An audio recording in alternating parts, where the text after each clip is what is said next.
Even when you feel low, you can still go. Even when you feel slow, you can still go. Even when there's no hope, you can still go. चलिए फिर श्री गणेश करते हैं। हाँ, श्री गणेश करते हैं। Go, go, yo, go, go, go. Hi Priya, welcome to my podcast. Thank you Rashmi for inviting me. Thank you so much कि आप busy schedule से टाइम निकाल के आए अपनी प्रोफेशनल जर्नी को शेयर करने के लिए एंड हाँ, इतने शॉर्ट नोटिस पे भी आ गए तो उसके लिए भी थैंक यू सो मच। तो हम यहाँ से शुरू करते हैं। सबसे पहले आप यही बता दो कि अभी आप प्रोफेशनली क्या कर रहे हो, मतलब किस पोजीशन पे हैं आप, कहाँ हैं एंड हाँ, तो ये अभी आपका रीसेंट पोस्ट के बारे में आप थोड़ा बहुत बता दीजिए, then we will move to the real questions. And I still go, go, go, go, go, go, go. ठीक है, तो अभी मैं पिछले 3 साल से जर्मनी की में एक ई कॉमर्स कंपनी है, उसमें काम कर रहा हूँ। तो मतलब something similar to Amazon but on a smaller level. So मतलब रिसेंटली लेट्स से पिछले 6-7 साल से मेरा ई कॉमर्स सेक्टर में ही काम रहा ज़्यादा। तो पहले मैं फ्रांस में जब था तब मैं अमेज़न में काम करता था। वहाँ पे लगभग 3 साढ़े 3 साल काम किया था। फिर अभी इधर हूँ, तो ये बेसिकली अगर टेक्निकल में जाएँ तो it's about supply chain management. So मतलब जैसे कि एज़ अ कस्टमर आप जाके चीज़ों को परचेज़ करते हैं अमेज़न डॉट इन से, फ्लिपकार्ट से, कहीं से भी, तो उसके पीछे एक पूरी सप्लाई चेन वर्क कर रही होती है कि प्रेडिक्ट करना कि कस्टमर्स को क्या चाहिए, एक उसकी फोरकास्टिंग करना, फिर उसको बेसिकली सोर्स करना, खरीदना सप्लायर्स से, फिर उसको स्टोर करना वेयर हाउसेस में, और फिर जो है जब कस्टमर ऑर्डर प्लेस करता है तब उसको फिर वेयर हाउस में से मतलब वहां से पिक करके उसको पैकिंग करके एंड में कस्टमर तक डिलीवर करना। तो बहुत शॉर्ट में this is what is supply chain. तो ऐसे ही काम है यहाँ पर भी। हाउस होल्ड आइटम्स हैं, इलेक्ट्रॉनिक्स आइटम्स हैं, उसमें डील करती है मेरी कंपनी। ठीक ठीक है, तो इस पे हम डिटेल में बाद में बात करेंगे कि अभी सप्लाई चेन मैनेजमेंट से रिलेटेड और उससे फ्यूचर से रिलेटेड बहुत सारे क्वेश्चंस हैं, बहुत सारी बातें भी हो रही हैं। बट सबसे पहले हम पीछे जाएंगे पास्ट में टू अंडरस्टैंड कि आप यहाँ तक आने में आपका क्या क्या रहा है, फेजेस रहे हैं। तो सबसे पहले स्कूल से शुरू कर। तो आई नो कि आप स्कूल में किस तरह के स्टूडेंट थे, सबको पता था स्कूल, बट स्टिल अगर आप अपने तरफ से बताएं कि स्कूल में आप किस तरीके के स्टूडेंट थे। स्कूल में तो मैं बहुत ही मतलब बोलूँगा कि स्टूडियस और हार्ड वर्किंग था। तो मेरा फ़ोकस जो है मतलब लेट्स से कि कंप्लीटली पढ़ाई पर ही था। तो हाँ, स्कूल की तो नॉर्मल पढ़ाई जो होती है आपके क्लासेस प्लस फिर 11th-12th में आईआईटी जेईई की प्रिपरेशन का भी ऊपर से लोड आ गया था। तो दिन में मतलब स्कूल, फिर उसके बाद घर आकर पूरा सेल्फ स्टडी, सारी एक्स्ट्रा जितने भी स्टडी मटेरियल्स हैं, बुक्स हैं, कोचिंग्स भी थोड़ी बहुत जाते थे हम लोग। तो काफ़ी इंटेंस थे वो 2-3 साल, तो 11th-12th वाले, फिर 1 साल ड्रॉप भी लिया था। तो अ, हाँ, तो ऐसे ही था मोस्टली। हाँ, तो स्कूल में अगर मैं पूछूं तो आप हमेशा से स्टूडियस ही रहे हो, तो एक्स्ट्रा करिकुलर वगैरह में इसमें आपने कभी पार्टिसिपेट नहीं किया, मतलब उतना ज्यादा? जब मैं छोटा था, नहीं, जब मैं छोटा था तब मैंने ये ड्राइंग कॉम्पिटिशन्स वगैरह में मैंने काफ़ी किया था। तो मतलब ड्राइंग मेरी काफ़ी अच्छी थी। तो इलाहाबाद म्यूज़ियम में भी मैंने कुछ कॉम्पिटिशन्स में पार्टिसिपेट किया था। ये सब क्लास 7th-8th तक की बात है। तो उसमें कुछ मुझे मतलब पूरे सिटी लेवल में भी कुछ अवार्ड्स मिले थे। तो ड्राइंग में मेरा इंटरेस्ट था फॉर एग्जांपल। फिर राइटिंग में भी था। तो मुझे याद है कि क्लास 5th-6th में मैंने कुछ मैगजीन में लिखा था एक आर्टिकल। तो इंटरेस्ट थोड़े बहुत थे, लेकिन वो फिर वही है कि कंपटीशन और ये सब के प्रेशर्स में वो सारे दब के रह गए। हाँ, तो हाँ। सबसे पहले तो मैं यही बता देती हूँ कि आप मेरे भैया की फ्रेंड है, तो इसीलिए मुझे थोड़ा बहुत पता है और हमें पता है कि आप हाँ, फेमस थे अपने स्टडी के लिए और अपनी पोजीशन के लिए। हम छोटे क्लास में थे, मतलब काफी कंपेरेटिवली, बट स्टिल हमें भी पता चल जाता था। हमारी जो टीचर्स थी वो उनके फेवरेट स्टूडेंट आप मतलब भैया वो था आपका बैच इनफैक्ट मेरे हम्म जो टीचर थी खासकर अर्चना मैम वो बहुत बोलती थी वो बताती थी उनकी तो फेवरेट। वो अभी मिला था मैं उनसे एक्चुअली रिसेंटली, कुछ महीने पहले मैं मिला था उनसे, वो तुम्हारे बारे में बात कर रही थी। अच्छा मेरे उन्होंने बात की। पूछ हाँ हाँ, पूछ रही थी तो कहती है डॉल, नहीं डॉल तो बहुत बदमाश थी, उसकी बड़ी वाली बहन बहुत अच्छी थी। तो अपना अपना सब टीचर्स का रहता है ना। अच्छा उन्हें याद था मुझे हाँ, उनके घर गया। म्यूजिक हाँ थेरेपी। हाँ, नहीं नहीं, वो नहीं याद था उनको, मतलब आशुतोष से लिंकअप करके उनको याद था। हाँ उनके भैया की वजह से वो मुझे याद रखती थी अर्चना मैम तो थोड़ा मुझे मिल हम्म जाता था कि हाँ चलो ठीक है और डॉल को फिर मेरे हम्म, याद रखती थी तो लेकिन डॉल पढ़ने में भी बहुत अच्छी थी। हाँ। खैर तो हम्म हाँ अभी नहीं, दो दिन पढ़ने में तो तुम भी अच्छी थी, सब सारे हाँ लोग थे पढ़ने में हाँ। हाँ वो तो थी उनकी तो मुझे अच्छा भी लगता था। अभी 2 3 दिन पहले हम्म से बात हो रही थी मैं अपने इस चैनल के बारे में उनको बता रही थी तो उन्होंने मुझसे पूरा पूछा मैंने उनको सब बताया। यार मुझे लगा फेसबुक पर। हाँ हाँ यार मुझे हाँ, लगा ही नहीं कि उन्हें याद बहुत। होगा बट अच्छा लगा। तो फिर मैं आपने कहा प्रिपरेशन फेज तो प्रिपरेशन फेज में आप लोगों ने तैयारी की थी तो वो तैयारी सेल्फ स्टडी ज्यादा थी जितना मुझे याद है। कोचिंग पे आप लोग थोड़े कम होते तो वो जो आया था वो क्यों आया था क्योंकि मोस्टली लोग कोचिंग पे ज्यादा फोकस करते हैं तो मतलब अगर आपको अभी याद हो तो। हाँ, मतलब शायद पर्सनल टेस्ट वाली बात है। तो मेरा शुरू से घर में भी, मतलब जब स्कूल में थे तो कभी कोई ट्यूशन और कोचिंग नहीं थी, तो खुद से ही पढ़ाई करी है। मतलब जब छोटे थे तो पेरेंट्स पढ़ाते थे, फिर एक लेवल के बाद फिर जब चीज़ें ज़्यादा कॉम्प्लेक्स हो जाती है तो फिर पेरेंट्स भी उतना नहीं पढ़ा पाते हैं, खुद से ही पढ़ना पड़ता है। तो शायद वहाँ से एक हैबिट डेवलप हुई थी। और फिर टू बी वेरी ऑनेस्ट, जिसमें फाइनेंशियल रिस्क का कंस्ट्रेंट्स भी आते हैं, कोई भी कोचिंग फ्री तो होती नहीं है। तो दोनों फैक्टर्स का एक कंबाइंड प्ले होता है, तो आई थिंक ऐसे ही हुआ। और हाँ, मतलब मुझे खुद से ही ठीक लगता था, मैं कर लेता था चीज़ें खुद से।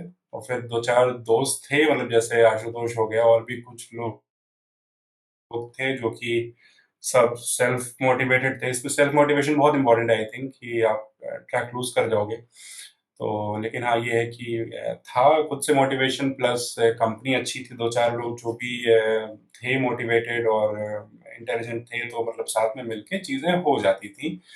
और ऐसा नहीं बोल सकते कि कोचिंग पूरी तरह से नहीं करी है, गाइडेंस कहीं से नहीं लिया, ये कहना गलत होगा, क्योंकि हम लोगों ने कुछ टाइम फिजिक्स की एक कोचिंग करी थी, मतलब कुछ चैप्टर्स के लिए करी थी। सलिल श्रीवास्तव एक सर थे, उनको शायद पता ही होगा। तो कुछ मैकेनिक्स वगैरह हम लोग ने उनसे पढ़ा था, ऐसा नहीं है। और फिर मैथ्स के लिए भी एक सर थे, उनसे भी थोड़ा-सा ट्यूशन कोचिंग मतलब क्लासेस कह लो, जो भी थोड़ा बहुत उनसे भी किया था। और फिर जो फिटजी की टेस्ट सीरीज़ होती है एक ऑल इंडिया, तो हम लोग का टारगेट ये था कि हम लोग खुद से पढ़ेंगे और फिर लेकिन टेस्ट देते रहेंगे। ऑल इंडिया लेवल होता है, तो उससे आपको पता चलता रहेगा कि आप कितने पानी में हो। आप खुद से पढ़ के तो आपको कुछ भी लग सकता है कि मैं बहुत सही हूँ, बहुत कुछ भी हूँ, लेकिन आपको पता कैसे चलेगा? तो स्ट्रैटेजी यही थी कि खुद से पढ़ो और टेस्ट देते रहो रेगुलर। और मोस्टली सेल्फ स्टडी थी, लेकिन but to be very fair, हाँ, थोड़ा बहुत टीचर्स का भी मतलब गाइडेंस रहा है, ऐसा नहीं है। ठीक है तो उसके बाद आपकी प्रिपरेशन के बाद क्या हुआ था आपका कॉलेज लाइफ कॉलेज का जो होता है वो पूरा प्रोसेस। कॉलेज प्रिपरेशन के बाद क्या, फिर उसके बाद तो एडमिशन हुआ, मतलब उस वक्त तो कुछ पता होता नहीं है कि क्या है क्या नहीं है, कौन सी ब्रांच है। उस वक्त तो सारे साइंस, इलेक्ट्रिकल, मैकेनिकल, यही मैं कह रहा था कि प्रिपरेशन के बाद तो काउंसलिंग काउंसलिंग में भी, मतलब शायद ये बोलना इंपॉर्टेंट होगा कि उस टाइम तो मोस्टली शायद किसी को नहीं पता होता है कि भाई उसको लाइफ में क्या करना है, कंप्यूटर साइंस लेना है कि मैकेनिकल लेना है कि क्या लेना है, शायद ही किसी को पता होता है। उस वक्त तो एक भेड़-चाल है, या फिर एक मतलब सेट पैटर्न होता है कि फर्स्ट प्रेफरेंस कंप्यूटर्स है, फिर electrical, mechanical, chemical, civil, whatever, ऐसे करके ही भर दिया जाता है। तो सबका ही हुआ। फिर जहाँ एडमिशन मिल गया तो मैकेनिकल था मेरी ब्रांच मैकेनिकल का एक ब्रांच होती है इंडस्ट्रियल, वो थी एग्जैक्टली। तो ऐसा तो मैं नहीं बोलूंगा कि मैंने उसको चूज किया था, वो मुझे मिला था, ऑनेस्ट आंसर तो ये होगा। बट हाँ, लेकिन ठीक है। और फिर कॉलेज लाइफ में ये था कि हाँ, थोड़ा सा वहां जाके रिलैक्स था तो कंपेरेटिवली। आपकी कॉलेज आईआईटी दिल्ली थी? हाँ हाँ, कॉलेज आईआईटी दिल्ली था, वहाँ पे एडमिशन था। तो ये हाँ, तो फिर हाँ, जस्ट कंपेयर करूँ मैं प्रिपरेटरी इयर्स, तो वो ज़्यादा टफ थे एज कंपेयर टू कॉलेज के 4 साल। लेकिन चैलेंजेस दूसरे होते हैं एक्चुअली, मतलब मुझे ये भी लगता है लाइफ में। यहाँ पर क्या है कि यहाँ पे तो ओनली चैलेंज वाज कि आप पढ़ो पढ़ो पढ़ो, कितना ज़्यादा पढ़ लो, कितना अच्छा पढ़ लो, वो चैलेंज होता है। पर आप जब कॉलेज में जाते हो तब चैलेंजेस, एक तो आप सिटी चेंज करते हो, आप एक दूसरे शहर में जा रहे हो, फिर स्पेशली फ्रॉम छोटे शहर से आप बड़े शहर में जा रहे हो, तो वो एक कल्चरल शॉक आता है। फिर लैंग्वेज डिफरेंट होती है, और होम सिकनेस किक करती है आपको। और फिर एक काफी इम्पोर्टेंट फैक्टर ये होता है कि आप जैसे आप अपने शहर में हो या अपने स्कूल में हो, तो ठीक है, अगर आप पढ़ने में अच्छे हो तो आपको उतना कंपटीशन फील नहीं होता है। आपको एक दो लोग ही दिखते हैं अपने अराउंड जो कि जिनसे आपको खतरा है, या फिर जो आपके जब आईआईटी जैसी जगह में पहुंचते हो तब आपको दिखता है कि सारे ही पूरे कंट्री के टॉपर्स ही आ गए यहाँ पे। तो वहां पे फिर अलग लेवल का एक पीयर प्रेशर क्रिएट होता है, फील होता है कि भाई यहाँ तो सारे के सारे टॉपर हैं, और आपसे बड़े बड़े टॉपर बैठे हुए हैं। तो वो एक अलग साइकोलॉजिकल आई थिंक इम्पैक्ट होता है। और ये मतलब मैं एक्सपीरियंस से बता रहा हूँ, क्योंकि ऐसा इसकी वजह से चैलेंजेस होते थे बच्चों को। क्योंकि जैसे इट्स वेरी सिंपल ना, आप अपने स्कूल में टॉपर थे या बहुत अच्छे थे, आप वहां जाते हो, अचानक से आप टॉपर नहीं रह जाते। आप जितनी भी मेहनत कर लो, आप टॉपर नहीं रह जाओगे, मतलब on a very general level. क्योंकि there are people who are more intelligent than you, who are more hard working than you. आप 10 घंटे पढ़ लो, वो 1 घंटे पढ़ के आपसे अच्छा कर लेंगे। वो उनको है, उनके पास वो कैपेबिलिटी। तो इस चक्कर में फिर कई मतलब जो मैंने फील किया है कि बच्चे प्रेशर में हो जाते हैं, या फिर डिप्रेशन डिप्रेशन को मैं ऐसे बहुत लूजली यूज नहीं करूंगा इस वर्ड को, बट हाँ, लोग एंजाइटी थोड़ा सा उसमें। हाँ एंजाइटी में चले जाते हैं या फिर डिप्रेशन तो हाँ हाँ हाँ। हाँ, मतलब डिप्रेशन को मैं एक मेडिकल टर्म समझता हूँ, तो उसको इतना लूजली यूज नहीं करूंगा। बट हाँ, लेकिन लोगों को चैलेंजेस होते हैं, तो इसकी वजह से काउंसलिंग सेंटर्स है वहाँ पे। एक फुल टाइम साइकोलॉजिस्ट थी, तो उनके पास ही बहुत बच्चे जाते हैं। फिर ये एक मतलब टैबू टॉपिक हो जाता है। तो अगर 10 लोगों को है प्रॉब्लम, तो शायद एक ही इंसान जाएगा, उठ के बोलेगा अपने बारे में, या मतलब ओपन अप होगा।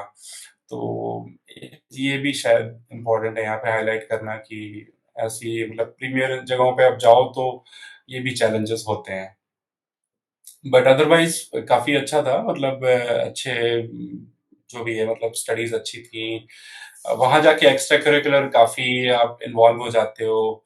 इतने सारे फेस्ट हो रहे होते हैं कॉलेज में, फेस्ट्स हैं, इवेंट्स हैं, और मतलब अच्छी फैसिलिटीज होती हैं, जिम है। तो आप स्पोर्ट्स कॉम्प्लेक्स है, तो जैसे वहां पे जाने के बाद मैं मतलब रनिंग वगैरह काफी करता था, जिम वगैरह, स्विमिंग फॉर एग्जांपल। तो एक अच्छा इन्वायरमेंट होता है जहाँ पे आप थोड़ा सा अपना एक मल्टी डायमेंशनल आप चीजें सोच सकते हो, कर सकते हो। और प्लस रियल वर्ल्ड की थोड़ी सी ट्रेनिंग मिलती है। आप ये कह लो कि हाँ, अ, इतने सारे लोग हैं, या मतलब आपका फोकस जो अभी तक सिर्फ आप घर में थे, वेल प्रोटेक्टेड, आपका फोकस सिर्फ पढ़ाई करना था, वहां जाके आपकी एंट्री थोड़ी सी रियल वर्ल्ड में होती है। हाँ, ट्रू एक्चुअली कॉलेज अगर बाहर हो तो ये आपको एक्सपीरियंस थोड़े जल्दी हो जाते हैं। हम्म अच्छा, आपने डिप्रेशन की बात की तो ये वैसे तो मैं ये बाद में पूछने वाली थी, बट भी पूछ लेती हूँ कि कभी आपने ऐसा कोई फेज देखा जहाँ पे आपको एंजाइटी हो रही है, आपको लग रहा है कि मैं थोड़ा स्लो फेज में जा रहा हूँ। एज यू सेड कि डिप्रेशन तो उतनी लूजली नहीं यूज कर सकते, बट फिर भी अगर आपको कभी लगा हो कि आप उस तरफ जा रहे हैं अपने इसमें, अपने इस पूरे फेज में। हाँ, टू बी ऑनेस्ट, हाँ, मतलब स्पेशली कॉलेज में तो ऐसा नहीं था। कॉलेज में तो सही था, चैलेंजेस होते हैं, बट उसको आप वो तो अप्स एंड डाउन्स होते हैं, चलते रहते हैं। बट जब मैं बाहर जब रहने लगा, तो उस टाइम पे मुझे ये चीजें फेस हुई थी कुछ साल रहने के बाद। मतलब पहली बात तो अभी उसके बारे में शायद बाद में बात कर लेंगे कि बाहर की लाइफ में जैसे क्या एक्सपीरियंसेस होते हैं क्या, बट हाँ उसमें एक एक टाइम पे ऐसा फेज आया था जबकि आपको काफी लो फील होने लगता है, उसका कोई रीजन नहीं, जैसे मेरे साथ तो स्पेशली कोई रीजन नहीं था। कई बार लोगों को रीजंस होते हैं कि रिलेशनशिप्स में इश्यूज आ रहे हैं या कुछ भी इश्यूज हो सकते हैं, बट मेरे साथ ऐसा कोई स्पेसिफिक रीजन नहीं था। इट वाज जस्ट पता नहीं, मतलब play of multiple factors, home sickness और living abroad away from everyone, या वेदर वेदर बहुत कोल्ड होता है, या जो भी कई चीजें होती हैं। तो मतलब बेसिकली कहने का मतलब ये है कि आपसे कोई पूछे कि क्या भाई प्रॉब्लम क्या है, तो आप वो नहीं बता पाओगे क्योंकि कुछ होता नहीं है ऐसा। रीजन नहीं था जैसे स्पेशली मेरे साथ, तो बस एक आप एक सैड फेज में समहाउ एक थोड़े टाइम के लिए आप रहने लगते हो कि आपको आपका इंटरेस्ट लूज होने लगता है बेसिकली। आप जो भी कर रहे हैं वो अच्छा कर रहे हैं, जॉब अच्छी जॉब में है, आप अच्छी जगह रह रहे हैं, सब कुछ है, लेकिन फिर भी आपको समहाउ एम्प्टी फील होने लगता है और फिर इंटरेस्ट लूज होने लगता है लाइफ की बेसिक चीजों से, खाना पीना व्हाटएवर, मतलब तो वैसा फेज हुआ है मेरा कुछ साल पहले। बट लेकिन और फिर मैंने मतलब to be very fair to be very transparent, मैंने काउंसलिंग भी ली है वहाँ पे डॉक्टर से इस बारे में। मतलब पहले तो वही होता है कि आप इसको specially men are very let's say hesitant to open up about it. मतलब जैसा मैंने ऑब्जर्व किया है कि वुमेन तो फिर भी ओपन अप हो जाती हैं, और man are taught to be strong ना फ्रॉम द बिगनिंग कि भाई आप तो वही वाली बात हो गई ना। तो इसलिए शायद लड़कों को ज्यादा टाइम लगता है इन चीजों के बारे में ओपन अप होने में। तो मैंने तो शुरू में तो इसको इग्नोर ही किया, कह रहे ऐसी कोई चीज नहीं है। लेकिन फिर एक टाइम के बाद जब आपको डेली एक्टिविटीज में आपको प्रॉब्लम हो रही है, तो आप फिर कहीं ना कहीं आपको करना पड़ता है। तो या फिर जैसे भी किया, मुझे जब एग्जैक्ट तो याद नहीं है, शायद मैंने किसी से शेयर किया होगा या समहाउ खुद से क्लिक या कुछ पढ़ा होगा ऑनलाइन कहीं से, कुछ क्लिक करके मैंने काउंसलिंग भी ली है। और फिर धीरे धीरे जो है मतलब अपने आप को बिजी रखना सीखा मैंने। तो क्योंकि ये चैलेंजेस आते हैं अब्रॉड की लाइफ में, जो कि शायद इजिली लोगों को यहाँ पे समझ में नहीं आता है। मतलब जैसा एक मैंने ऑब्जर्व किया है पर्सपेक्टिव की, लोगों को एक थोड़ा डिफरेंट पिक्चर होती है अगर कोई कहेगा कि मैं बाहर बैठा हूँ यूएस या कहीं यूरोप में, बट रियलिटी बहुत डिफरेंट होती है।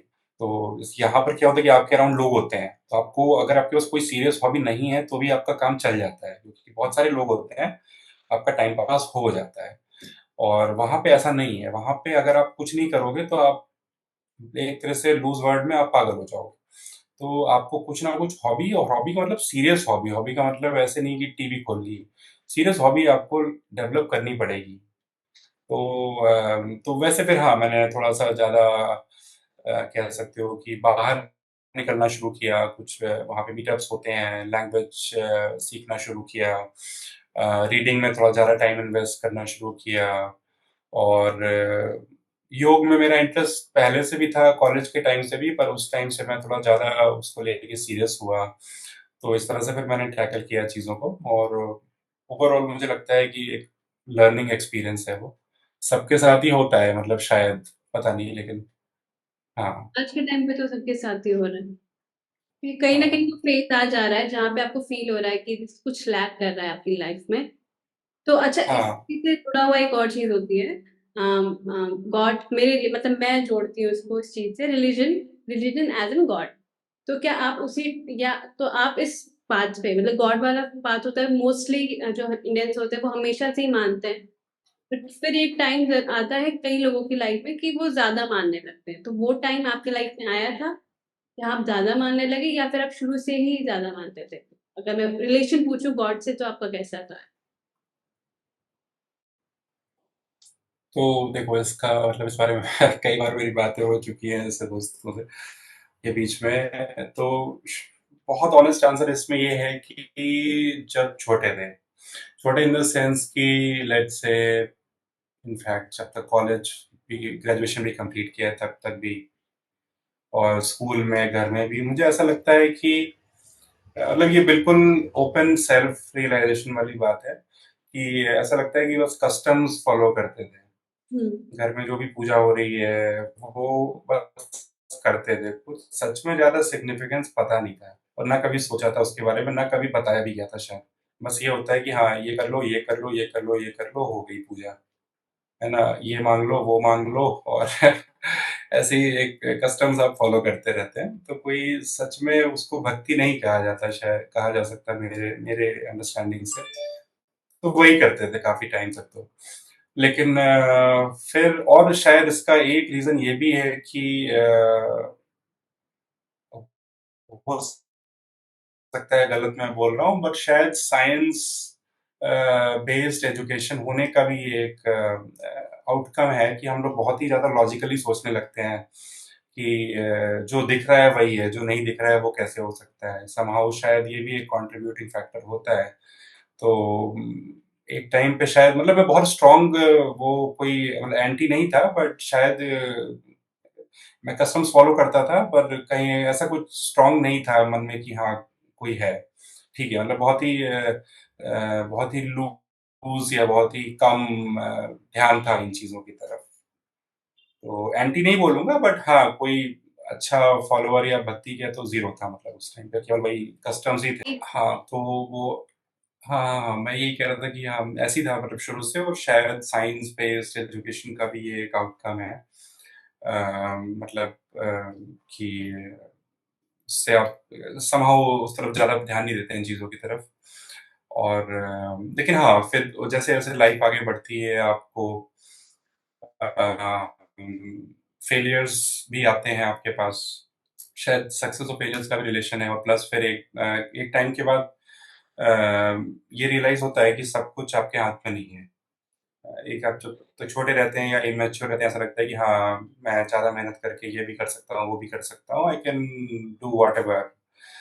बट एक पॉइंट पे रियलाइज़ होता है कि नहीं, आप कितना भी कर लो, कुछ चीज़ें नहीं वर्कआउट होनी है। अगर नहीं होनी है, तो नहीं होंगी, आप कुछ कर नहीं सकते। तो वो वाला जब एक रियलाइज़ेशन आता है, तो वहाँ से मेरे मेरे साथ ऐसा हुआ कि वहाँ से मेरा एक थोड़ा-सा बिलीफ और मतलब बनना शुरू हुआ या फिर स्ट्रॉन्ग होना शुरू हुआ। तो इस टाइप की जर्नी रही मेरी। तो फिर मैंने काफ़ी पढ़ना भी शुरू किया इस टॉपिक पे। तो भक्ति के क्षेत्र में कि और भक्ति हो गया, योग हो गया। तो फिर हाँ, अब तो काफ़ी दृढ़ विश्वास है इन चीज़ों के ऊपर। हाँ। तो आप किसके भक्त हैं अगर मैं पूछूँ तो? ये बड़ा ऐसा क्वेश्चन है, क्योंकि मेरा थोड़ा-सा इंटरेस्ट जो है वो आध्यात्मिक टाइप का है। अच्छा, तो अच्छा। मैं किसी ऐसे हाँ, तो मैं कोई ऐसे नाम नहीं लेना चाहूँगा। मैं करता हूँ बहुत बहुत सारे श्लोक और ये सब करता हूँ, लेकिन ऐसे कोई पिक नहीं कर सकता मैं, क्योंकि मैं थोड़ा-सा एक मतलब मेडिटेशन वाले पाथ से उधर जाने की कोशिश करता हूँ, योग और साधना के थ्रू। ठीक, ठीक, बेस्ट है। हाँ। ठीक है, तो फिर हम थोड़ा और आगे बढ़ते हैं। आपका कॉलेज हो गया, कॉलेज में आपने बहुत सारे जैसा आपने कहा कि आप एक्स्ट्रा करिकुलर एक्टिविटीज़ में भी आपने पार्ट लिया था, तो काइंड ऑफ आपकी पर्सनैलिटी बिल्ड हो गई। एक बहुत एक्सट्रोवर्ट काइंड ऑफ मैं मान सकती हूँ, क्योंकि अगर कोई इतना पार्टिसिपेट कर रहा है, तो वो एम्बिवर्ट एक्सट्रोवर्ट में आ जाता है। देन आपकी जॉब हुई थी इंडिया में, अगर मैं सही हूँ तो, क्योंकि उसमें लिखा हुआ था। तो वो जॉब एंड देन आपने एमएस किया था, तो ये दोनों अगर आप मुझे एक बार बता दें कि आपने जब जॉब की उसके बाद आपने एमएस का डिसीजन क्यों लिया, वो भी सेम ब्रांच से, इंडस्ट्रियल इंजीनियरिंग। तो ठीक है। तो अब देखो, फिर शायद बात ऐसी होती है कि उस टाइम पे इट ऑल डिपेंड्स ऑन कि आप कितने एम्बिशियस हैं। तो जो जॉब थी मेरी पहली, वो नॉर्मल मतलब जैसे पीएसयू या गवर्नमेंट जॉब थी। तो बहुत सारे लोगों के लिए तो फिर वो एंड हो जाता है, मतलब उसके बाद फिर और कुछ अचीव नहीं करना होता है। मतलब कि ठीक है, गवर्नमेंट जॉब है तो अब सेट फॉर लाइफ टाइप हो जाता है बहुत सारे लोगों का। पर फिर वंस अगेन शायद पीयर प्रेशर का बहुत बड़ा रोल होता है इसमें कि आपके जो अराउंड लोग थे या हैं वो क्या कर रहे हैं। तो और सक्सेस की कोई लिमिट तो होती नहीं है, राइट? तो आपको जो अपने अराउंड दिखता है कि कोई आईएएस की प्रिपरेशन कर रहा है, कोई मतलब आईएम्स वगैरह या अच्छे कॉलेजेस से एमबीए की ओर लोग जा रहे हैं, या स्टार्टअप्स कर रहे हैं, या एमएस के लिए जा रहे हैं, तो मतलब आपको और भी जो हायर गोल्स हैं वो दिखते हैं लाइफ के, और इमेजिनरी नहीं दिखते हैं, रियल दिखते हैं, मतलब आपके अराउंड ही हो रहे होते हैं। तो वहाँ से भी आई थिंक एक और अच्छी चीज़ है, आई थिंक एक आपको प्रेशर या फिर एक मोटिवेशन मिलता है कि और कुछ करना चाहिए। तो उस टाइप की आई थिंक फीलिंग्स होती हैं उस एज में, मतलब इस वक़्त जब मेरी पहली जॉब लगी थी तो I was only 22 I think.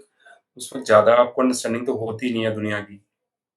तो ये था कि हाँ, यहाँ पर अगर रहेंगे तो ठीक है, लेकिन और भी बहुत कुछ किया जा सकता है। तो शायद यही एक रीज़न था, मतलब थोड़ा-सा सेल्फ भी होता है और काफ़ी हद तक पीयर प्रेशर भी होता है। तो हाँ, फिर मुझे इंटरेस्ट था थोड़ा-सा बाहर के कल्चर्स में, और जब मैं कॉलेज में था आईआईटी में तब हमारे कुछ एक्सचेंज प्रोग्राम्स होते थे। कुछ बच्चे स्पेशली यूरोपियन कंट्रीज़ से आए थे। तो एक थोड़ी-सी क्यूरियोसिटी थी मतलब। तो शायद इन्हीं सब फैक्टर्स का कम कॉम्बिनेशन होके फिर मैंने ये डिसीजन लिया था। और हाँ, और इंडस्ट्रियल इंजीनियरिंग क्यों ऐसा, आई थिंक कि वो पढ़ते-पढ़ते 4 साल में इंटरेस्ट थोड़ा डेवलप हो भी गया था। तो और फिर आपकी एक जो ब्रांच हो जाती है तो आप उससे ज़्यादा डेविएट नहीं कर सकते हैं। आप एमबीए वगैरह तो जा सकते हैं, बट अगर आपको कोर में जाना है तो आप ज़्यादा मतलब बहुत ज़्यादा डेविएट नहीं हो सकते शायद। तो यही था टोटल, हाँ, ऐसे। जो आपकी फर्स्ट जॉब थी वो किस चीज़ पे थी? मतलब इसी फील्ड में? वो क्या काम था?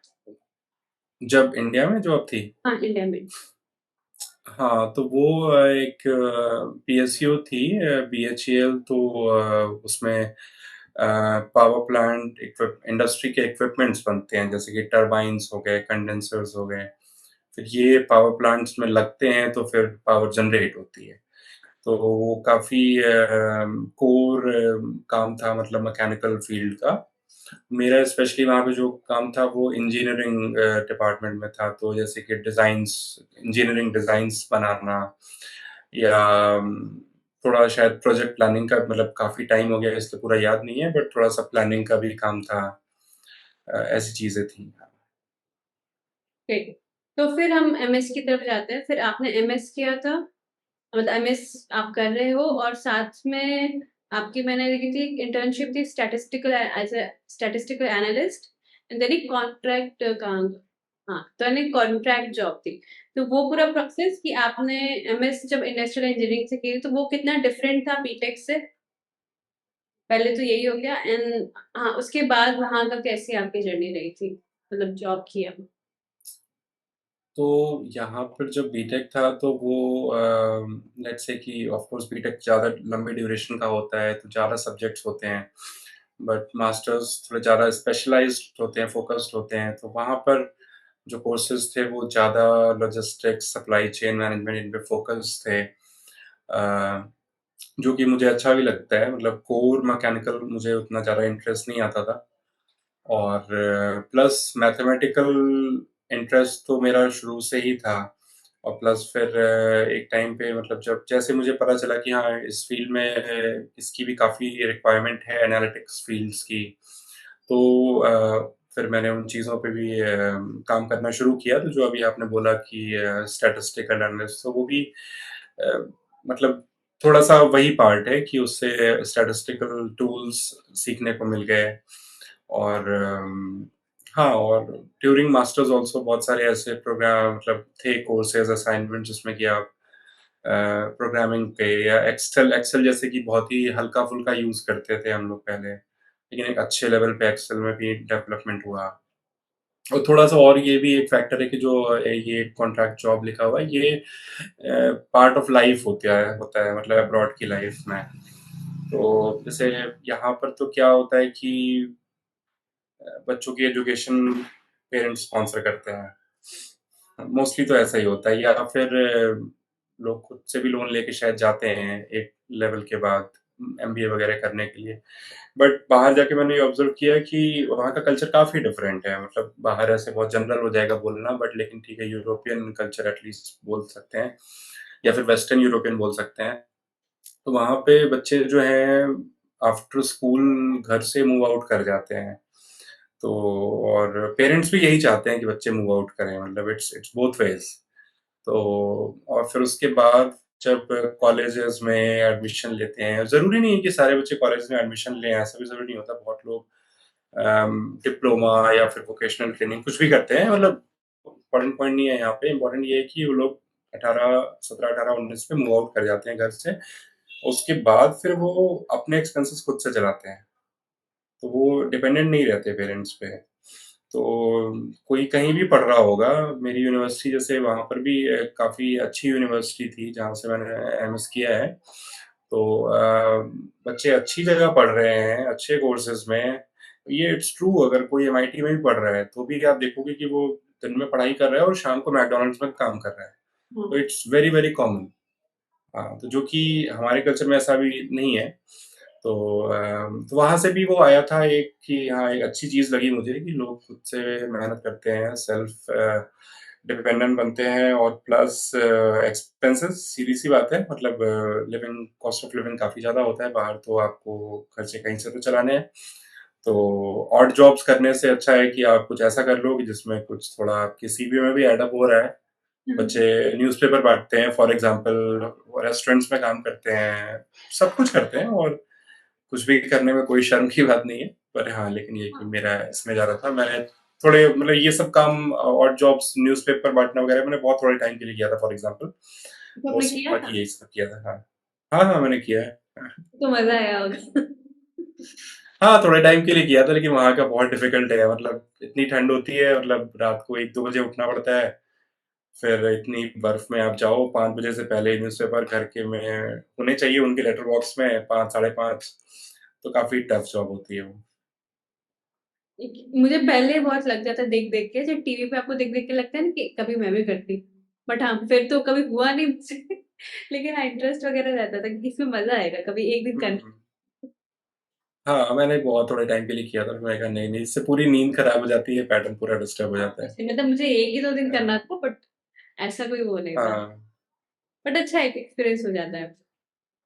तो एक्चुअली आपके इसमें तो इतनी सारी चीज़ें हैं कि मैं बारी-बारी से अगर पूछूँ, तो अगर मैं बारी-बारी से पूरा एक्सप्लेन करके पूछूँ तो बहुत लंबा हो जाएगा। तो हम इस तरह से पूछते हैं कि स्टैटिस्टिकल, बट फिर भी जानना तो है ही मुझे। तो स्टैटिस्टिकल एनालिस्ट में किस तरीके के काम अगर कोई लेता है, तो उसे किस तरह का काम मिल सकता है? अगर इस तरीके से अगर आप बताएँ, तो ज़्यादा समझ में आएगा लोगों को। भले ही आपने थोड़े दिन ये तो बट आइडिया तो हो ही हुँ। जाता है। कौन जा सकता है या किस तरीके का काम मिलता है? मतलब इन अ वेरी सिंपल, मतलब सिंपल टर्मिनोलॉजी में तो आपके पास कोई डेटा होता है, किसी भी फील्ड का किसी भी सोर्स से डेटा हो सकता है, आप उसको एनालाइज करते हो। फॉर एग्जांपल पिछले 3 महीने का मैं वेदर बता दूं, आप उसके बेसिस से प्रेडिक्ट करोगे कि अगले 1 महीने का वेदर कैसे होगा। Very very simple example. तो अब ये किसी भी फील्ड का डेटा हो सकता है, आप उसमें से चीज़ें एनालाइज़ करके पता कर सकते हो कि मैक्सिमम टेम्परेचर क्या था, मिनिमम क्या था। मतलब ये बहुत सिंपल मैं बता रहा हूँ, चीज़ें काफ़ी इससे भी कॉम्प्लिकेटेड हो सकती हैं, बट मोर और लेस कॉन्सेप्ट यही है कि आप उसमें से आपके सामने तो बहुत सारे बस नंबर्स हैं जो पड़े हुए हैं, आप उनको कुछ ऑर्गेनाइज़ करके कुछ ग्राफ़िकल फॉर्म्स में या किसी तरह से आप उनसे कुछ फैक्ट्स निकालते हैं, कुछ ऑब्जर्वेशंस निकालते हैं बेसिकली कि ऐसा-ऐसा हुआ है, ऐसा और क्यों हुआ है। फॉर एग्ज़ाम्पल रीज़न्स में आप उनके जा सकते हैं, फिर फ्यूचर फोरकास्टिंग कर सकते हैं। तो ये बेसिक यूज़ है, और टूल्स बहुत सारे इसमें होते हैं। For example Excel itself is a very good tool. फिर प्रोग्रामिंग हो गई, पाइथन, एसक्यूएल, और फिर जैसे मैंने जो किया था वो एसपीएसएस, आईबीएम के कुछ सॉफ्टवेयर्स होते हैं। बहुत मतलब इस फील्ड में आप जाएँगे तो बहुत ही डीप है, कोई भी फील्ड डीप होती है। हाँ, हाँ। तो इसमें जिनको मैथ्स ज़्यादा पसंद है, जिन्हें नंबर से खेलना ज़्यादा पसंद है, वो जा सकते हैं। हाँ, जिनको एनालिटिकल चीज़ों में मज़ा आता हो, नंबर्स और ये सब में, हाँ। देन आपने प्रोसेस इंजीनियरिंग की थी, प्रोसेस इंजीनियरिंग मतलब वो क्या था? और पहले आप ये बता दो कि उसमें आपने क्या किया था या वो क्या था? तो प्रोसेस इंजीनियरिंग क्या होती है बेसिकली किसी भी काम को करने का या किसी भी जैसे हम लोग अगर मैन्युफैक्चरिंग की बात कर रहे हैं यहाँ पर, हुँ। कुछ भी मैन्युफैक्चर हो रहा हो, जैसे मेरे केस में जिस कंपनी में मैं था वहाँ पर डायपर्स बनते थे बच्चों के, एडल्ट्स के, फीमेल टैम्पॉन्स बनते थे, ये सब चीज़ें ये उनके प्रोडक्ट्स थे बेसिकली हाइजीन प्रोडक्ट्स थे सारे। तो और तो कुछ भी मैन्युफैक्चरिंग हो सकती है, तो उसको करने का एक एक तरीका होता है, राइट? उसको ही बेसिकली प्रोसेस इंजीनियरिंग बोलते हैं कि हुँ। आप कुछ भी नहीं कर सकते। अगर आपको किसी सर्टेन डायमेंशन, सर्टेन क्वालिटी का फाइनल प्रोडक्ट चाहिए, तो उसके लिए आपको जो रॉ मटेरियल्स हैं, उनको एक सर्टेन वे में प्रोसेस करना होगा। ठीक है? तो this is what process engineering is. वो सेमीकंडक्टर भी हो सकता है, वो न्यूक्लियर भी हो सकता है, वो कुछ भी हो सकता है। तो defining standard ways of doing things okay. और विद चेक्स, हाँ, विद चेक्स एंड बैलेंसेस कि आप मेक श्योर करो कि फाइनल प्रोडक्ट सही आ रहा है, उसके लिए आपको कुछ तो बनाने पड़ेंगे, राइट? पैरामीटर्स और फिर इसको जो मॉनिटर करते हैं, उनको ही बेसिकली प्रोसेस इंजीनियर बोलते हैं। तो this is what it is, nutshell. Okay. तो अगर जैसे जहाँ जो मैंने सुना था कि इंडिया में प्रोसेस इंजीनियरिंग नहीं पढ़ाई जाती है, तो वो भी सही है या फिर ये एक अलग है जो हमें ऑलरेडी पढ़ाया जाता है, उसी से हम कहीं न कहीं उसी में एक ट्रेनिंग डाल के हाँ और ट्रेनिंग डाल के कि थोड़ा-सा और ट्रेनिंग करना है, then you can become process engineering या फिर एक एक्सपीरियंस के बाद अपन को कि क्या प्रोसेस होता है प्रोसेस इंजीनियरिंग का? मुझे तो लगता है कि पढ़ाया जाता है क्योंकि अगर किसी ने मैकेनिकल फील्ड पढ़ी है, तो उसमें मैन्युफैक्चरिंग के तो कोर्सेज़ होते ही होते हैं। तो उसमें तो ये चीज़ें आती हैं कि from raw material to finished products कैसे-कैसे स्टेजेस होते हैं। तो वहाँ से एक अंडरस्टैंडिंग तो आ ही जाती है बच्चों को और फिर जब जाते हो आप जॉब में तो ऑफ कोर्स आपकी कुछ ऑन द जॉब ट्रेनिंग होती है, वो तो किसी भी फील्ड के लिए ट्रू है। आप डायरेक्ट कुछ भी कहीं से भी ग्रेजुएशन करके आप जाओगे तो आप डायरेक्ट तो काम आप नहीं कर पाएँगे, कुछ तो on the job training her field में ही होती है। तो हो सकता है मैं गलत हूँ पर मेरी अंडरस्टैंडिंग में तो ये चीज़ें पढ़ाई जाती हैं। नॉलेज बेसिस तो रहता ही है, भले ही हो सकता है इस नाम से ना पढ़ाई जा रही हो, हुँ, बट हुँ। कॉन्सेप्ट तो रहता ही है। हाँ, फिर वहाँ पे जाके भी जैसे अभी प्रोसेस इंजीनियरिंग में मैंने क्या किया है, मैंने वहाँ जाके कुछ डॉक्यूमेंटेशंस होते हैं फॉर एग्ज़ाम्पल कि एक असेंबली लाइन है ना, फाइनल प्रोडक्ट बनने से पहले उसके लेट्स से 10 स्टेजेस हैं। स्टार्टिंग में फॉर एग्ज़ाम्पल अगर डायपर बन रहा है तो कुछ कॉटन के पीसेस होते हैं, कपड़ा होता है, सिलाई होती है, पेस्टिंग होती है। ये यही तो होगा ना बेसिकली, तो उनको आपको किस सीक्वेंस में लाना है, पहले कपड़ा आएगा, उस पे रुई होगी, फिर दूसरा कपड़ा होगा, फिर सिलाई होगी, फिर कुछ पेस्टिंग होगी, तो ये एक एक आपका स्टैंडर्ड डॉक्यूमेंटेशन होता है कि किस ऑर्डर में चीज़ें किस असेंबली स्टेशन पे होंगी और उस वक़्त वहाँ का जो भी ग्लू है, उसका टेम्परेचर क्या होना चाहिए या व्हाटएवर। तो इस तरह की चीज़ें होती हैं, तो आई थिंक कि इतना भी डिफ़िकल्ट नहीं होता है, आप जाके ईज़िली ग्रैस्प कर सकते हो। पर हाँ, थोड़ी-सी ये जो जॉब होती है वो हैंड्स ऑन मेंटालिटी वाली होती है, मतलब गेटिंग हैंड्स डर्टी वाली। आप जैसे प्रोग्रामर हैं या कुछ हैं, तब तो आप पीसी के पीछे बैठ के आप कमाल कर रहे हैं। पर इसमें क्या होता है कि आपको मतलब जहाँ पे मैन्युफैक्चरिंग हो रही है, प्रोडक्शन हो रहा है, आपको वहाँ पे काफ़ी टाइम देना होता है। तो आप नहीं उसको ही जैसे कहते हैं कि गेटिंग योर हैंड्स डर्टी वाला कि आपको लेबर के साथ लेबर बनना पड़ेगा, वर्कर के साथ वर्कर बनना पड़ेगा, आपको भी टाइम टू टाइम जो है उनके साथ लगना पड़ेगा और वहाँ पे थोड़ा-सा पर्सनल स्किल्स भी काम आती हैं कि आपको उनके साथ एक अच्छा रिलेशन बनाना पड़ेगा, तभी वो आपकी बात सुनेंगे, वरना जो एक टेक्नीशियन वहाँ पे काम कर रहा है पिछले 10, 20, 30 सालों से, आप एक नए इंजीनियर पहुँचते हो, वो आपको क्यों वैल्यू देगा?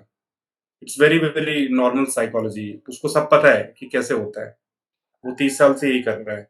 आप उसको नए-नए आकर बताओगे नहीं ये ऐसे नहीं वैसे, तो ऑफ कोर्स ह्यूमन माइंड है वो उसको रेज़िस्ट करेगा। तो वहाँ पे वो थोड़ा-सा इंटरपर्सनल स्किल्स वाला भी फैक्टर आता है कि आपको किस तरह से, अगर वो कुछ गलत कर रहे हैं फॉर एग्ज़ाम्पल, तो आपको कैसे वो आप उनके अंदर चेंज लाओगे? Okay, great. तो उसके बाद आपका सप्लाई चेन एनालिस्ट हो गया था, फिर नीति आयोग में आप आए थे, इंडिया में वापस आए थे आप नीति आयोग के लिए। तो सप्लाई चेन और ऑपरेशन हम बाद में एक साथ ही कर लेंगे। पहले आप इंडिया में जब आप आए थे तो उसका नीति आयोग में आपने काम किया था, तो वो आप क्यों आए? एंड वहाँ पे आपने क्या काम किया था? तो ये मेरा वही वाला फ़ेज़ था कोविड के अराउंड वाला, जबकि थोड़ा-सा मैं डाउन फ़ेज़ में चला गया था।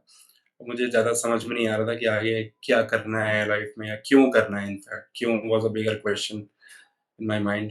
तो और फिर मैं थोड़ा-सा सैचुरेट हो गया था बाहर की लाइफ़ से, और कोविड भी था तो अ, उस वक़्त थोड़ा-सा ज़्यादा ये चीज़ें मतलब लेट्स से कि प्रोनाउंस हो गई थी कि आपको ज़्यादा फ़ील हो कि आपके लोग आपके अराउंड नहीं हैं। क्योंकि उस वक़्त तो सारी फ्लाइट्स वग़ैरह बंद थी, तो लोग जहाँ थे वहाँ के वहाँ फँस गए थे। तो उस टाइम पे मैंने फिर ये डिसाइड किया था कि अब जो है वापस इंडिया में कोई अच्छा-सा जॉब देखते हैं, और बाय चांस उस समय नीति आयोग जो कि पहले प्लानिंग कमीशन हुआ करता था, वहाँ पर ये लोग लैटरल एंट्रीज़ करते हैं। तो प्राइवेट से ये लोग टैलेंट ढूँढ के उनको मतलब ये कह सकते हैं कि अच्छे लेवल्स पे ये लोग हायर करते हैं। बट हाँ, वो एक तरह से कॉन्ट्रैक्ट बेसिस होती हैं, for example 3 years, 4 years duration की। तो प्रेस्टीजियस ऑर्गनाइज़ेशन है प्लानिंग कमीशन, तो और फिर रोल भी अच्छा था, तो मैंने फिर वहाँ पे जॉइन किया था। और हाँ, वहाँ अच्छा था सब कुछ वहाँ पे, मतलब अ, वहाँ पे काम जो था वो फॉर एग्ज़ाम्पल गवर्नमेंट के बहुत सारे इनिशिएटिव्स हैं, कि एक आपने सुना होगा अगर अटल टिंकरिंग लैब्स, तो उसमें ये लोग क्या कर रहे हैं आजकल कि स्कूल्स में, जैसे हमारे टाइम में तो ज़्यादा कुछ ऐसा नहीं था, आजकल क्या हो रहा है कि स्कूल्स में बहुत सारी लैब्स बना रहे हैं ये छोटी-छोटी, जिसमें कि फॉर एग्ज़ाम्पल रोबोट्स होंगे या कुछ ऐसे टॉयज़ होंगे जिनसे कि बच्चे खेल सकते हैं बेसिकली। खेल मतलब कि उससे कुछ सीख भी सकते हैं। तो वो रोबोट्स को चलाना या कुछ ऐसे टूल्स होंगे जिनको आप असेंबल डिसअसेंबल कर रहे हो। तो इससे बच्चों की जो है क्रिएटिव थिंकिंग या फिर उनका टेक्नोलॉजी में इंटरेस्ट डेवलप कराना, इन इस तरह की चीज़ों पे गवर्नमेंट फ़ोकस कर रही है। तो मतलब इस तरह के काम वहाँ पर होते हैं। एक नीति आयोग के अंदर भी अटल इनोवेशन मिशन नाम का एक प्रोजेक्ट है, उसके अंडर ये सब होता है। तो मेरा इसमें इनोवेशन इकोसिस्टम एक डिपार्टमेंट था, कि कैसे इनोवेशन जनरेट किया जाए डिफरेंट फ़ील्ड्स में, उसके लिए क्या स्ट्रक्चर होने चाहिए, तो उन चीज़ों पे मैंने काम किया था। ओके। तो जनरली अगर देखो तो आपने तो दोनों तरफ ही आइडिया इंडिया का और बाहर का। तो अगर मैं वर्क कल्चर डिफरेंस पूछूं तो आपको क्या लगा, कैसा लगा कि मतलब आपने एक्चुअली यहाँ पे जो काम किया वो गवर्नमेंट में ज्यादा किया, क्योंकि आप पहले भी उसमें किया, हाँ।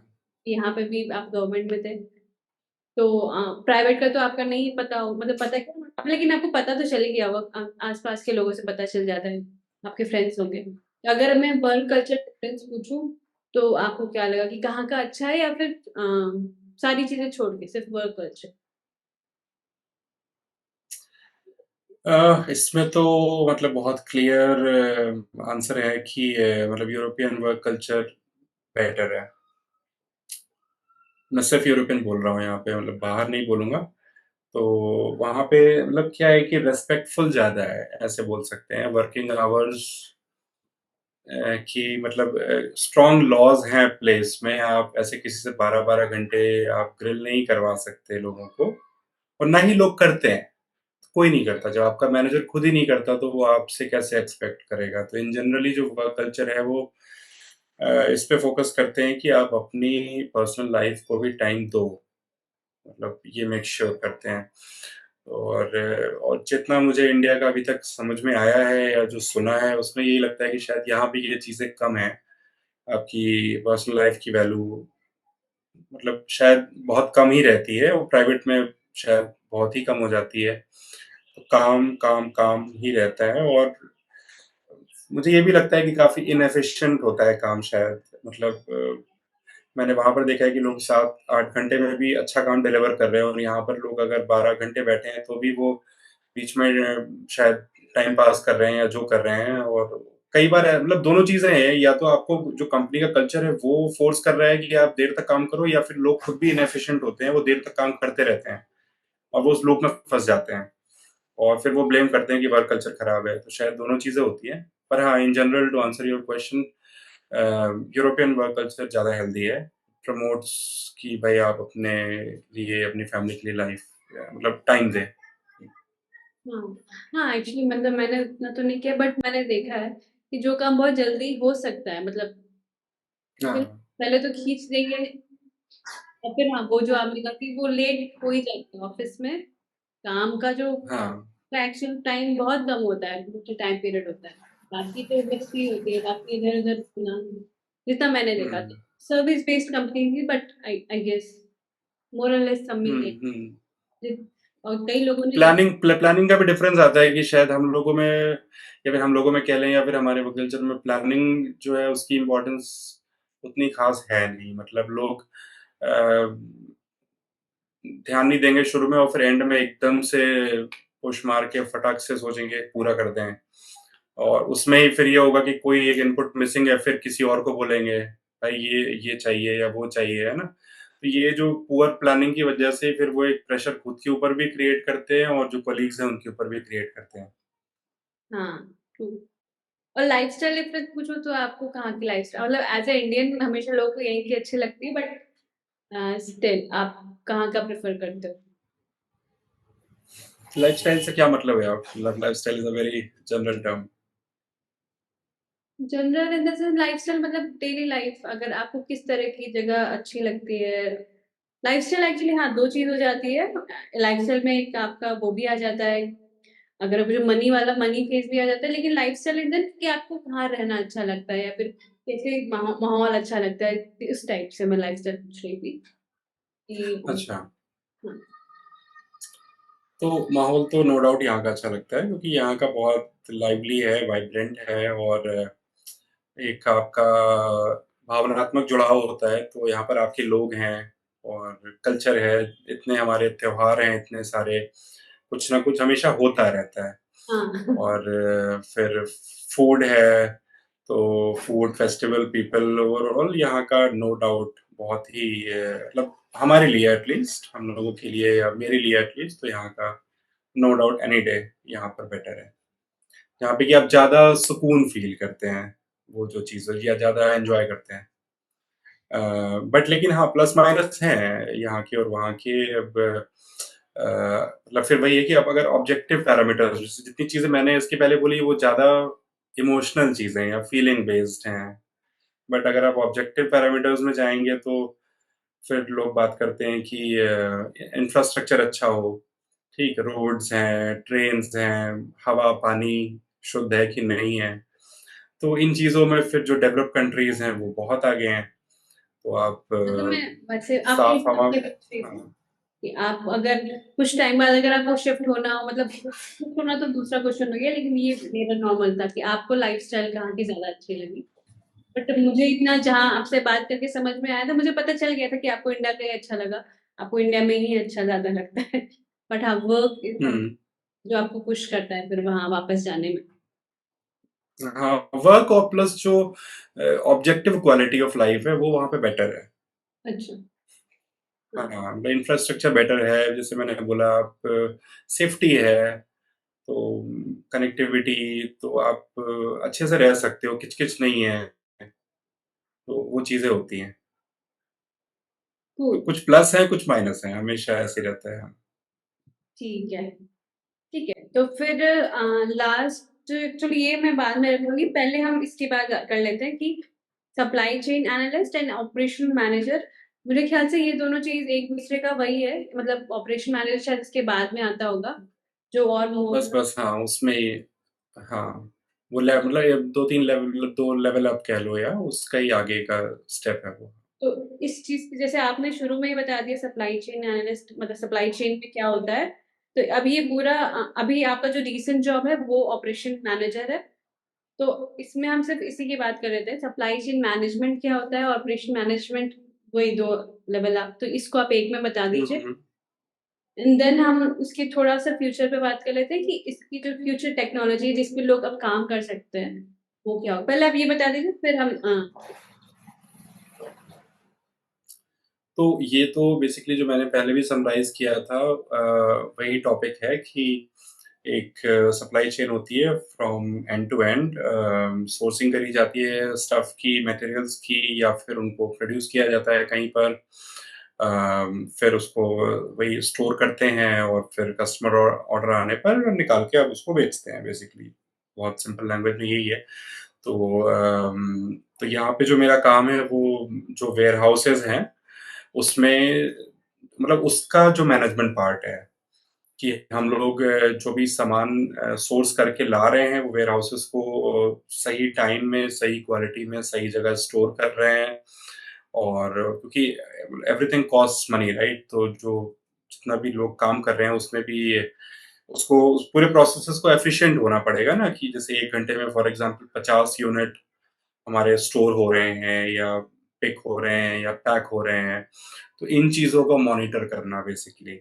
जितने भी प्रोसेसेस वेयरहाउस में होते हैं, स्टोरिंग से लेके मतलब स्टोरिंग को जैसे हम लोग इनबाउंड बोल सकते हैं, जब सामान आता है वेयरहाउस में और जब जाता है तो आउटबाउंड होता है। तो उस जितने भी प्रोसेसेस हैं उनको इसमें थोड़ा-सा प्रोसेस इंजीनियर का भी पार्ट आता है कि जो चीज़ें हो रही है उनको आप कैसे स्टैंडर्डाइज़ कर सकते हो, ताकि वो और एफिशिएंट हो सकें या फिर उसमें फेलियर्स होने का चांस कम हो जाए। और फिर ओवरऑल एक एनालिटिकल लेवल पे चीज़ें कैसे फास्ट हो सकें। अगर आप 1 घंटे में 50 यूनिट कर रहे हैं बट समहाउ आप कुछ चेंजेस करके 1 घंटे में 75 करने लगते हैं, तो दैट्स लाइक 50% इम्प्रूवमेंट राइट? और 50% कॉस्ट सेविंग्स। तो इस तरीके की चीज़ों पे फोकस होता है। ठीक। और अगर एनालिटिक्स की बात हो रही थी शायद तो आजकल पावर बीआई एक टूल है जो कि काफ़ी पॉपुलर है। तो हुँ। जिसको इसमें इंटरेस्ट हो वो काफ़ी आजकल कंपनीज़ यूज़ कर रही हैं। पावर बीआई है, टैब्लू है, एक्सेल तो हमेशा ही था और शायद हमेशा ही रहेगा। ठीक है। तो कल ही मेरी एक फ्रेंड से बात हो रही थी, तो वो मुझे बता रही थी कि इंडस्ट्री 4.0 कुछ हो रहा है, जो इसका फ्यूचर है, मैकेनिकल इंजीनियरिंग का। हुँ। मतलब सारे वो एक्चुअली बताइए वो हाइब्रिड है पूरा और उसमें ही सप्लाई चेन मैनेजमेंट से जुड़ा हुआ है कुछ तो एआई एंड समथिंग करके। तो वो सारी चीज़ें अब आना शुरू हो गई है इंडस्ट्री में या फिर अभी थोड़ा टाइम है को इम्प्लीमेंट होने में, बाकी हर कंपनीज़ में या फिर कुछ बड़ी-बड़ी कंपनीज़ में ही हो रहा है? मेरे ख़्याल से तो आना शुरू हो गई हैं। अभी ये है कि ये बहुत ही कॉमन नहीं हुआ है बट जैसे 1.0, 2.0, 3.0 ये सब फ़ेजेज़ आए हैं वैसे ही 4.0 भी अब है तो इसका आई थिंक मेजर जो कंट्रीब्यूटिंग जो बेसिकली क्या होता है जब भी एक नया डॉट ज़ीरो आता है उसमें कुछ नई टेक्नोलॉजीज़ आ जाती हैं जिससे कि एक सिग्निफिकेंट चेंज हो जाएगा पूरी इंडस्ट्री में। तो मेरी अंडरस्टैंडिंग से अभी जो चेंजेज़ आ रहे हैं वो एआई और ब्लॉकचेन ये सब से रिलेटेड हैं। अम, और हाँ, और मतलब ज जहाँ तक कि यूज़ हो रहा है कि नहीं आई थिंक कि हो रहा है।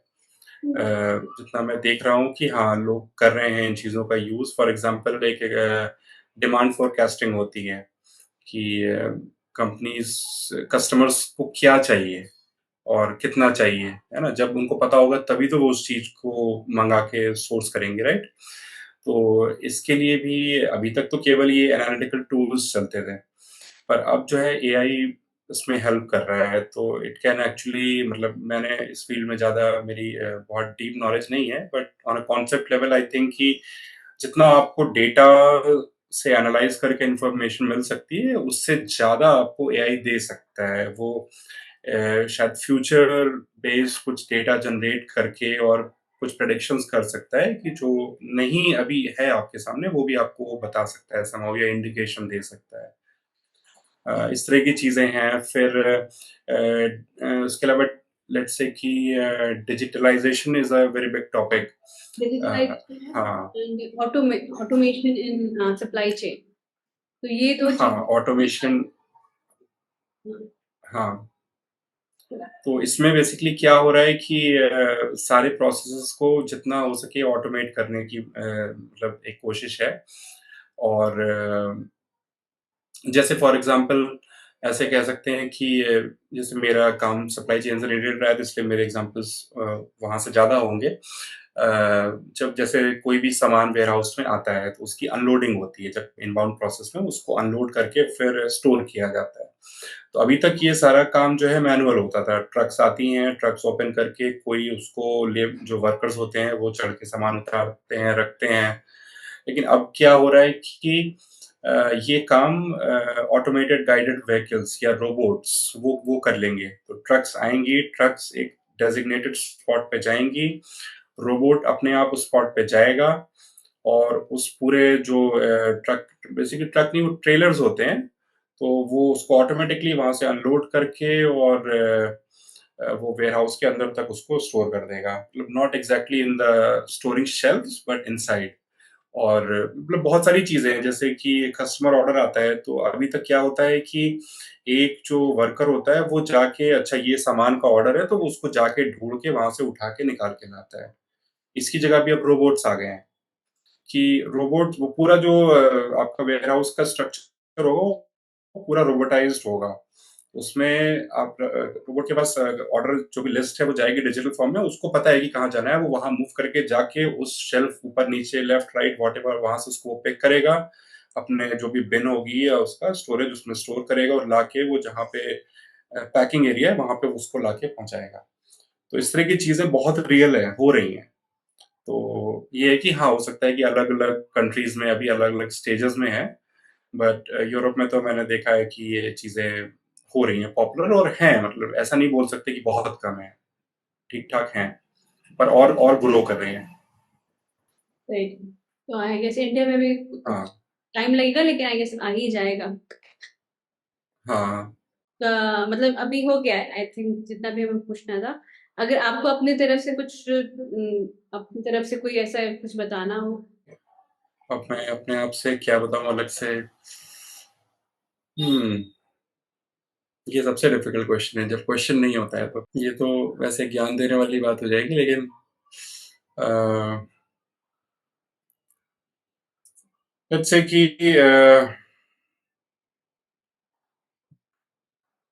अब बहुत ही लेम सा स्टेटमेंट हो जाएगा but there is no alternative to hard work in life. बहुत ही ज्ञान देने वाली बात हो गई लेकिन मुझे ये चीज़ें रियलाइज़ हुई कि इसका कोई अल्टरनेटिव नहीं है और ना ही हो सकता है। और चाहे वो पढ़ाई हो, चाहे वर्क हो, चाहे आपकी कोई हॉबी हो, कुछ भी हो। ये मैंने डिफरेंस फॉर एग्ज़ाम्पल मैंने कहीं मेंशन किया था कि अपने कल्चर में शायद ज़्यादा लोगों की एक्चुअल हॉबीज़ नहीं होती हैं। पर फॉर एग्ज़ाम्पल जैसे मैं जब फ्रांस में रहता था, तो जब लोग ट्रैवल कर रहे हैं ट्रेन से, बसेस से, कोई भी ये मोबाइल में और यूट्यूब पे नहीं रहता था, मतलब बहुत ही कम आप देखेंगे, मोस्टली सबके हाथ में एक बुक होती थी। तो मतलब reading is a serious hobby, लोग पढ़ते हैं, जो भी उनको इंटरेस्ट होता है, जो भी वो कोई भी फ़ील्ड हो सकती है। But people really read. तो या फिर कोई अगर फुटबॉल खेल रहा है तो दे रियली प्ले इट, मतलब ऐसे नहीं कि कभी-कभी खेल लिया। उनका हर वीक का शेड्यूल है कि वो खेलते हैं। तो जो भी आप करोगे उसमें सीरियस होना ज़रूरी है।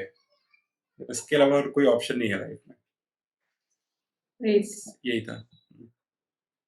हाँ, मतलब मैंने बाकी हर चीज़ सुनी है बट ये ज़रूर सुना है जितने भी लोगों से मैंने बात की है, कि बाहर के लोग जो भी करते हैं, बाहर के लोग इन द सेंस किसी पर्टिकुलर वहाँ पे की वो कि वो फिर पूरे शिद्दत से कि ना पूरा फ़ोकस होके फिर वो सारा काम करते हैं। हाँ, पैकेज पे बात करते हैं तो फिर मैं पूछूँ तो सप्लाई चेन में लोगों का जो फ्यूचर है मनी वाइज़ वो कैसा है? मतलब स्टार्टिंग लेवल में और मतलब एक्सपीरियंस लेवल पे आपका तो बहुत एक्सपीरियंस है बट स्टिल अगर मैं पूछूँ तो मनी जो मेन सेंट्रिक मतलब वो होता है मेन वो होता है लोगों के लिए कि उसी के लिए लोग काम करते हैं। तो कितना कमा सकते हैं लोग? ये बहुत सब्जेक्टिव क्वेश्चन है, मतलब इसका आंसर देना ऐसे बहुत डिफिकल्ट है, लेकिन स्टार्टिंग तो आजकल मुझे लगता है कि मुझे इंडियन मार्केट का ज़्यादा आइडिया नहीं है टू बी ऑनेस्ट, कि क्योंकि सब प्राइवेट कंपनीज ही हैं, राइट? अगर हम सप्लाई चेन की बात करेंगे तो मतलब ऐसा नहीं है, पीएसयूज भी हैं, लेकिन एकदम प्रॉपर सप्लाई चेन तो फिर प्राइवेट ही हो जाता है। तो अ, एक्सपीरियंस शायद 10 लाख बाहर तक की मिलता बात होगा, आई थिंक। मुझे बिल्कुल आइडिया नहीं है इस बारे में। हाँ। बाहर की बात कर लेते थे। क्या कह रहे हो? बाहर बाहर मतलब फॉरेन कंट्रीज में जहाँ पे आप हाँ। फ्रांस में हो, जर्मनी में हो, तो उसके हिसाब से, या फिर यूरोपियन कंट्रीज जो आप बोल रहे थे, तो वहां पे अगर मैं पूछूं तो कितना लोग अगर वहां पे जाके करना चाहते हैं, फिर भी मतलब तो फिर वंस अगेन ये बहुत डिपेंड करेगा कंट्री टू कंट्री। सब कंट्रीज का अलग अलग, वहाँ पे भी कोई ऐसे बाहर मतलब एक जस्ट वन नहीं होता है, सारी कंट्रीज अलग अलग हैं, सारी कंट्रीज का टैक्सेशन सिस्टम डिफरेंट है, कॉस्ट ऑफ लिविंग डिफरेंट है। Western Europe is costly, eastern Europe is cheaper. पर मैं ज़्यादा वेस्टर्न यूरोप में रहा हूँ, तो लेट्स से कि अगर कोई बिगनर है, जस्ट फ्रेशर है, तो अगर यूरोज में बात करें तो लेट्स से 40,000 यूरोज एक्सपेक्ट किया जा सकता है आज के टाइम में, बिटवीन 35 to 40।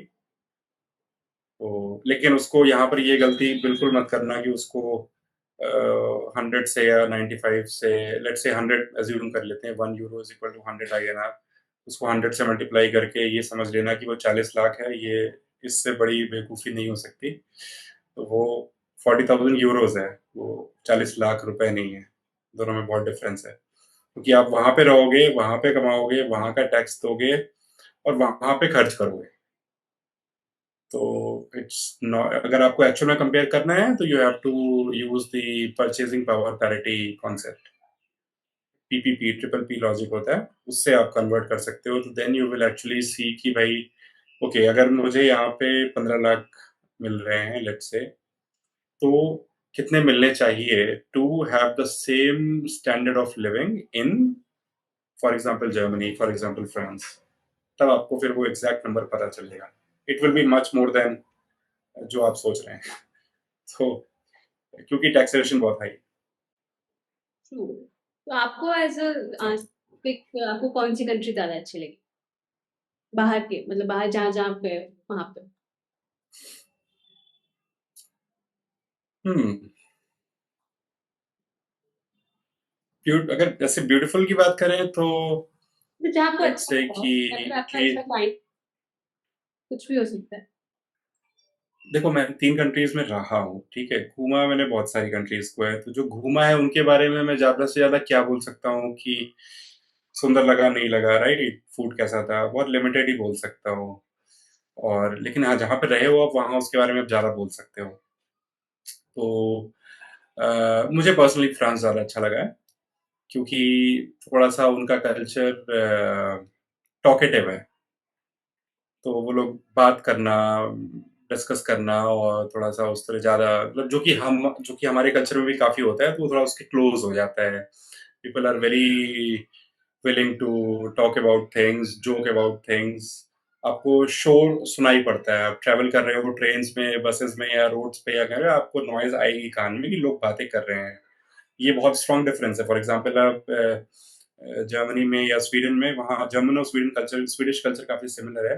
तो आप यहाँ पे ट्रेन में ट्रैवल करेंगे तो मोस्टली जो है पिन ड्रॉप साइलेंस होता है, आपको एक भी आवाज़ नहीं सुनाई पड़ती है। तो ये लोग ज़्यादा बोलते नहीं हैं। Of course they will talk, अगर आप उनको जानते हो, आप उनसे बात करो, कर सकते हो।